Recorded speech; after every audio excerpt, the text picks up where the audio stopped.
지난 금요일 교역자들과 함께 또 방장들과 함께 목회 컨퍼런스를 다녀왔습니다.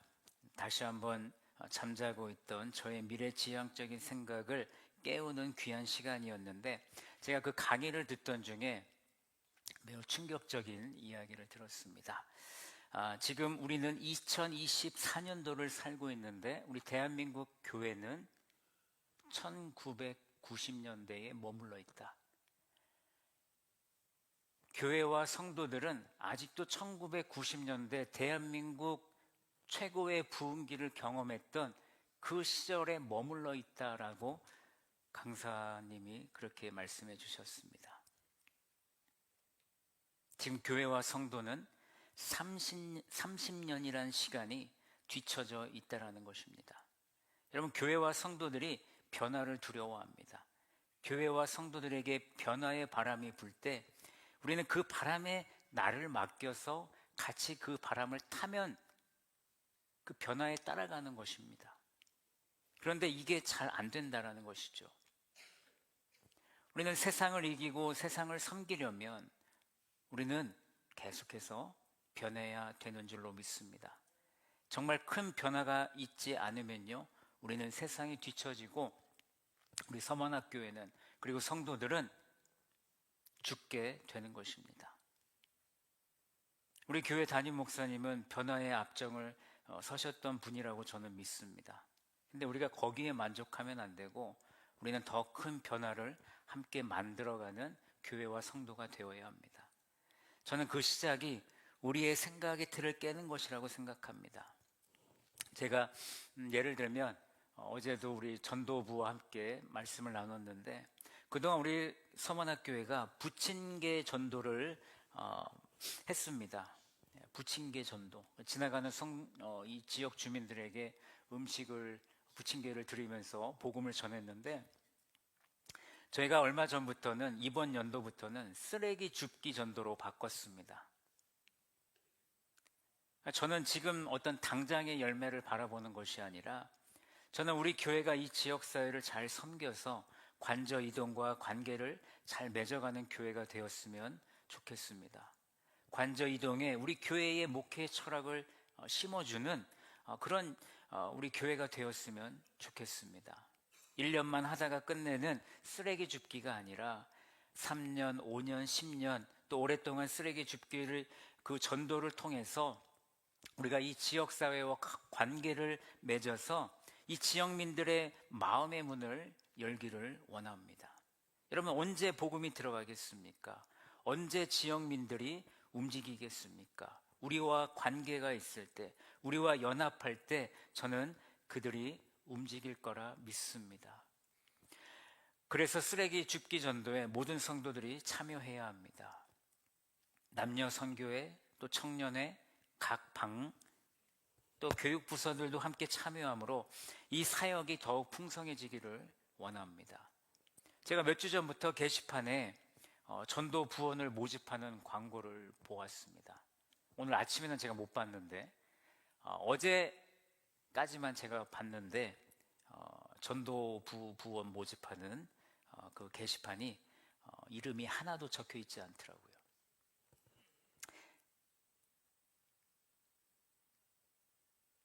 오늘 그 이름이 채워지기를 바랍니다. 왜냐하면 우리는 변화의 바람에 발맞춰서 앞으로 나아가야 하기 때문입니다. 그래서 우리가 변화의 바람에 발맞춰 우리 교회가 앞으로 나아가기 위해서 2주 전에 교회 로고를 결정하게 되었습니다. 교회 로고를 다시 한번 보여주실까요? 교회 로고를 처음 걸로 결정이 됐습니다. 로고에 관심 가져주시고 스티커를 붙여주신 우리 모든 성도들께 다시 한번 감사드립니다. 앞으로 이 로고를 사용합니다. 한 번에 다 바꿀 수는 없고요, 차츰차츰 변화를 주려고 합니다. 우리가 변화의 바람에 발을 맞춰 함께 나갈 때라고 저는 믿습니다. 기도와 협력과 지지로 함께 해주시기를 간절히 부탁드립니다. 오늘은 종려주일입니다. 종려주일은 예수님께서 십자가의 죽음을 앞두고 예루살렘에 입성하신 날로 많은 유대인들이 종려나무 가지를 들고 흔들며 예수님을 환영했기 때문에 붙여진 절기입니다. 예수님이 예루살렘에 입성한 이야기가 사복음서에 모두 나오는데 요한복음 12장에만 종려나무의 이름을 언급하고 있습니다. 종려나무 가지는 영광과 기쁨과 승리를 상징하여 왕이나 전쟁의 영웅을 환영할 때 종려나무 가지를 흔들었습니다. 오늘 본문에서는 예수님께서 이 환영을 받고 계심을 우리는 보게 됩니다. 예수님이 예루살렘에 입성하신 때를 보게 되면 요한복음 12장 1절 말씀해 보시면 6월절 엿새 전에 예수님께서 베다니라는 마을에 계셨습니다. 베다니 마을은 죽었다 다시 살아난 나사로가 살았던 동네입니다. 지금 그 베다니 마을에서 잔치가 벌어졌습니다. 그리고 예수님은 그 잔치를 참여하셨고 그 다음 날, 즉 6월절 닷새 전에 예수님께서 예루살렘에 입성하시게 된 것입니다. 이스라엘 백성들이 그곳에 너무나 많이 모여 있습니다. 여러분, 이스라엘 백성들이 언제 예루살렘에 모입니까? 6월절, 77절, 그리고 초막절. 오늘 본문에는 6월절을 기념하기 위해서 일찍이 많은 사람들이 예루살렘에 모였습니다. 6월절은 이스라엘 백성들이 이집트 노예 생활을 하다가 하나님께서 그 백성들을 해방시켜 주셨음을 기념하는 절기입니다. 명절입니다. 여러분, 이집트 노예 당시 이스라엘 백성이 어떻게 해방되었습니까? 하나님께서 모세를 통해 이스라엘 백성들을 이끌어내시려고 하는데 9가지 재앙을 내렸음에도 불구하고 그들은 출애굽을 할 수 없었죠. 마지막 10번째 재앙이 장자의 죽음이었습니다. 장자의 죽음을 피하려면 어린 양을 잡아서 어린 양의 그 피를 문설주에 발라야 죽음의 사자가 지나가게 된다. 패스 오버한다라는 것이죠.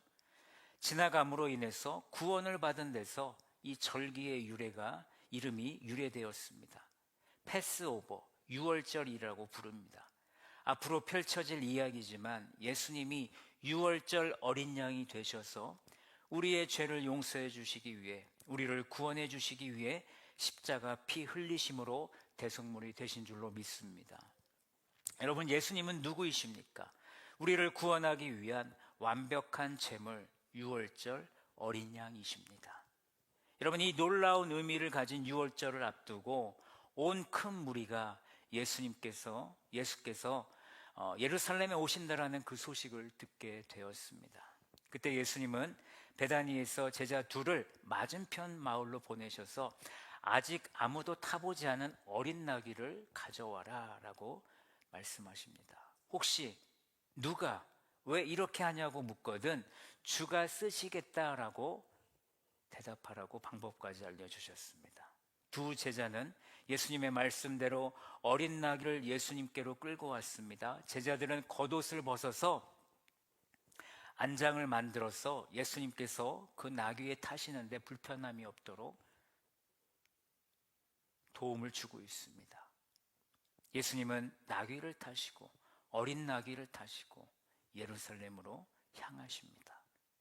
예수님을 맞이할 준비를 하고 있는 많은 무리들 가운데 17절 말씀해 보시면 나사로를 죽음 가운데 살리심을 보았던 그 무리들도 함께 했다라고 말씀합니다.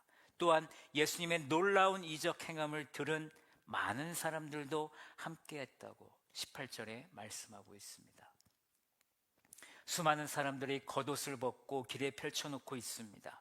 어린 나귀를 타고 예루살렘에 입성하시는 예수님을 바라보며 종려가지를 들고 흔들며 오늘 이렇게 소리치고 있습니다. 13절 말씀을 보십시오. 호산나 찬송하리로다. 주의 이름으로 오시는 이 곧 이스라엘의 왕이요.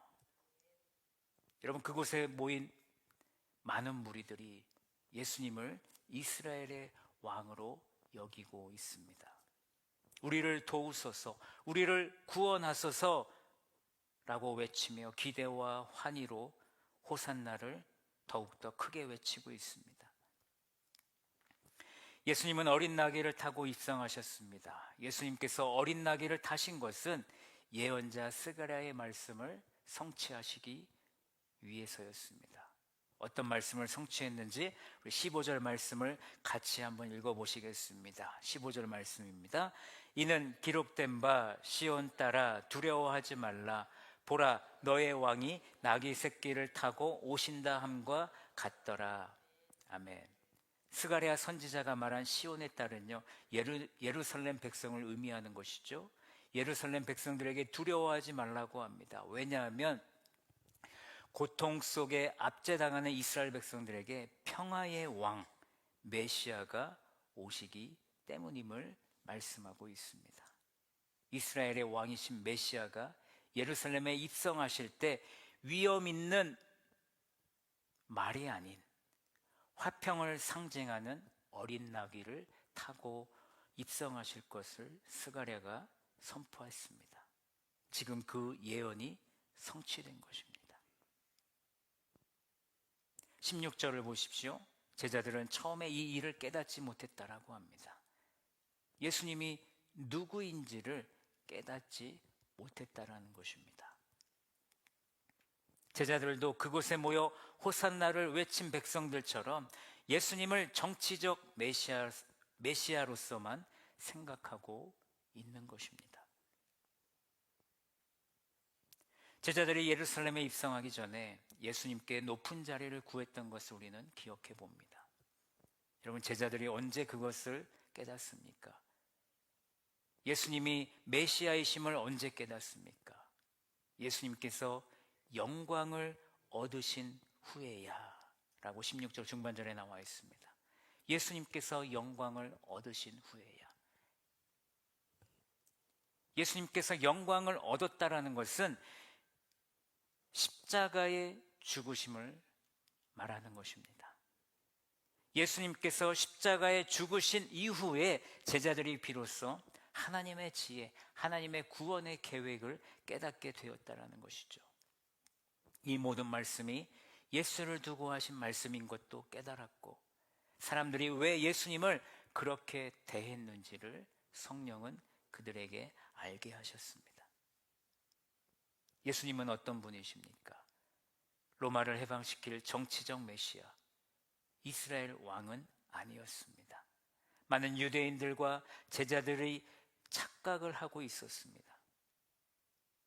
예수님은 메시아로서 말씀을 성취하신 왕이셨습니다. 낮은 자의 모습으로 말이 아닌 나귀를 타고 오신 예수님. 그러니 지금 이들이 부르고 있는 호산나 찬송하리로다 주의 이름으로 오시느니 곧 이스라엘의 왕이시여라는 이 고백이, 그들은 지금 예수님을 모르고 예수님이 진짜 예수님이 누구인지 모르고 이 고백을 하고 있는 것입니다.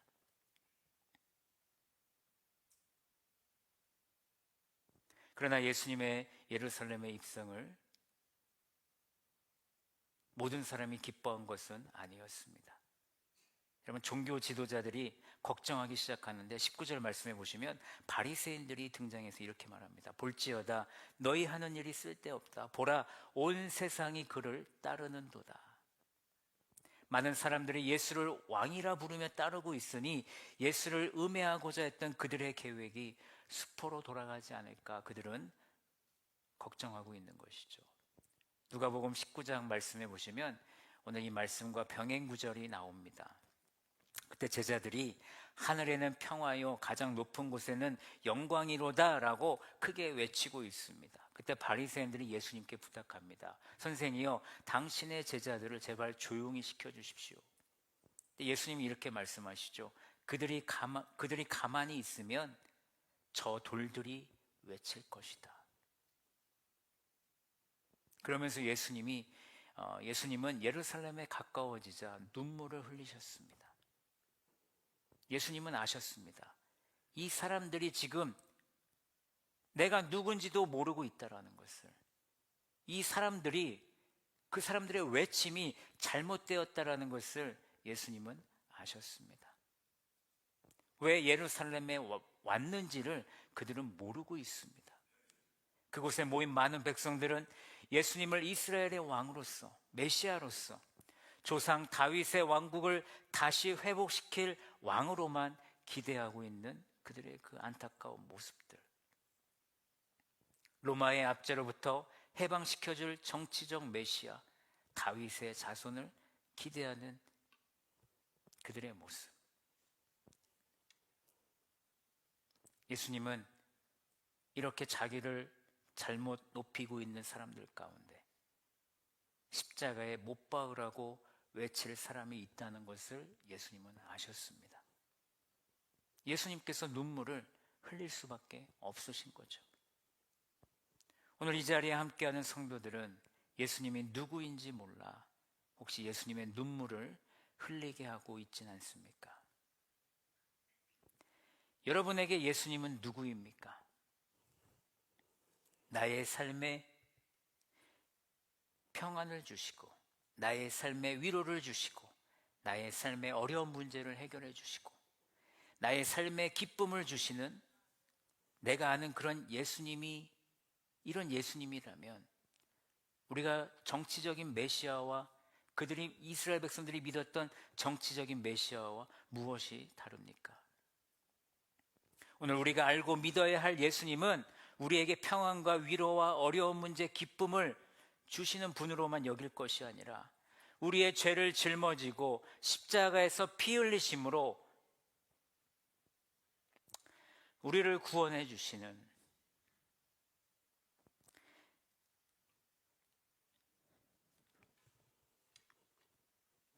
유월절 어린 양,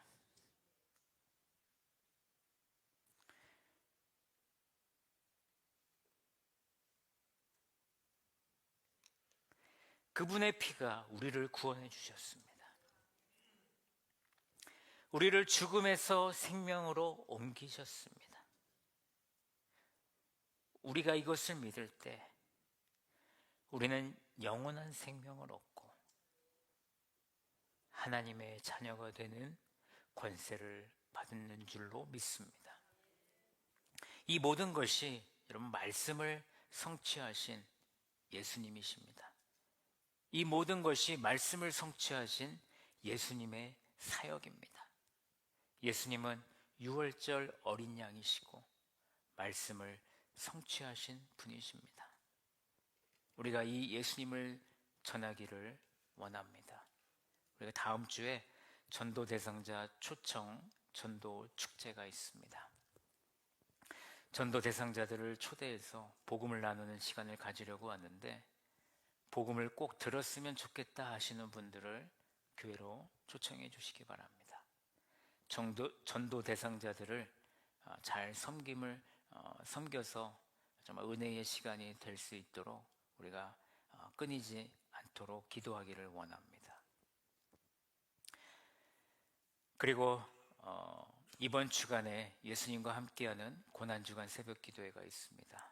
큐티책을 지참하셔서 말씀을 나눌 텐데요. 저는 이 고난주간을 통해서 여러분들이 나에게 예수님은 누구인가? 나에게 예수님은 누구인가? 말씀과 기도로 그 예수님을 알아가고 그 은혜를 누리는 그런 새벽 기도회가 되기를 원합니다. 여러분들에게 예수님은 누구십니까? 오늘 나는 예수님이 누구인지도 모르면서 호산나 찬송하리로다 주의 이름으로 오시는 곧 이스라엘의 왕이시여 라고 외치고 계시지는 않습니까? 우리는 예수님이 누구인지 분명히 할 때 이 외침이